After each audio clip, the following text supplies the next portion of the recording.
Come on in, Leslie Marshall, nationally syndicated talk show host.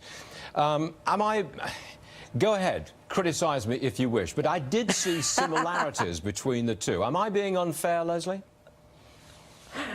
Just a tad, because I like you, I'll say just a tad. One, there wasn't a scream. Two, he was not the Democratic nominee. He was in third place, and it wasn't just the scream that put him over the top. There were a lot of things leading into that with his personality versus other candidates, both in the Democratic and Republican parties. And Hillary Clinton, you know, she's yelling over people chanting Hillary in the pouring rain, excited, and quite frankly, I'm sure her voice, just like Donald Trump's, has had it at this point. Am I being fair? Is it sexist for a guy like me to say, you know, that voice is a problem? You know, I'm not sure I want to hear that for 4 more years. I mean, look, I'm open to the charge of sexism. You bring it up if you like. Am I a sexist? I can't say you're a sexist because I'll tell you why. Many of us, men and women, are. I work in talk radio, and I have for 30 years. I started when I was 5. But when we have studies that show, honestly, that when a woman gets passionate, emotional, she gets shrill. I've had bosses tell me, you got to bring down the volume. You sound shrill, and that's a turnoff to listeners, both male and female. And there are studies that have been done about this. But you know what? I don't ever remember the wonderful Margaret Thatcher ever sounding like that. Not even once. Not even when she was under dire attack from the left. Never, ever did that. Last comment on this issue to you. Well, these are very different people, different temperaments, and I think you would agree. My best friend, is a Brit. Right. I think British people and American people are very different. You know I'm an American wherever I go. You know what I mean, Stuart? We're aggressive. We're loud. Okay. Now look, this afternoon in Cleveland, Hillary Clinton appears with LeBron James.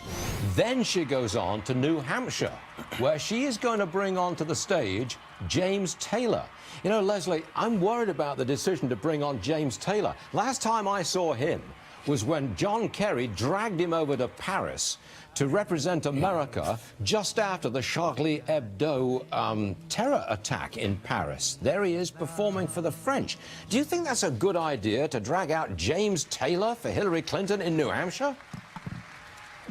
Yes. I mean, James Taylor is, although he is from the Carolinas originally, he's been living in Massachusetts and spends a lot of time in Mass and New Hampshire. He's one of my favorite musicians. He also has a place in Martha's Vineyard. But it's not, but honestly, having these people out is really preaching to the choir, if you will, because, you know, there are people left and right that appreciate his music as they do others, but it's normal that candidates, presidential or otherwise, have celebrities come out. I mean, you know, Donald Trump has had, you know, Kid Rock, and, you know, Hillary Clinton's had Katy Perry, but they are not going to make a decision for anybody voting for president or against. James Taylor is not exactly a, you know, knock 'em flat kind of guy, is he? He's always, oh, dearie me, the world is coming to an end. You know, it's not really he sees fire, he sees rain. You don't rouse the crowd, do you? You know, I really don't think that millennials will be appealed to by, you know, I'm being... I seen fire, I seen rain. You know, like a hinge. I wonder how that's going to go down with the youngsters. Go ahead, make your point. Stuart, I just have a sentence for you. You've got a friend. Because these kinds of songs are about stronger together. They're about being conciliatory. No, come on. James Taylor appeals to a lot of people. I think he has stood the test of time because he appeals to people of all different demographics. Yeah, age as well. I'm in tears. I really am. I'm a fan. I love James Taylor. I know all the words to like almost all his songs, and I won't sing. I won't do that to you.